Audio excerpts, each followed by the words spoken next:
qu'est-ce qu'un pistil? À quoi ressemble l'intérieur d'une mûre?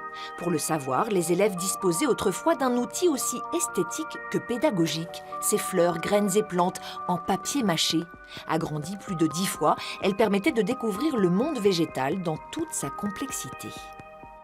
On va voir des plantes en lien avec la pharmacopée, pour soigner, des champignons, la mousse qui représente une grande catégorie qui s'appelle les plantes sans fleurs, donc qui sont très importants pour l'enseignement au XIXe siècle. Les fruits qu'on va appeler des fruits de table, la cerise, la fraise, la groseille. Ces modèles ont été imaginés par le docteur Louis Auzout dans les années 1870. Il voulait créer des pièces légères, résistantes et réalistes, facilement manipulables par les étudiants et lycéens. Fabriqués en série dans cette usine de Saint-Aubin-d'Écrosville dans l'Eure, ces modèles botaniques et anatomiques étaient exportés dans le monde entier. Le matériau est une mixture à base de terre. Un papier encollé constituera l'enveloppe musculaire. L'apparition de la matière plastique a laissé indifférents ces artistes dont nulle machine ne saurait remplacer l'habileté manuelle.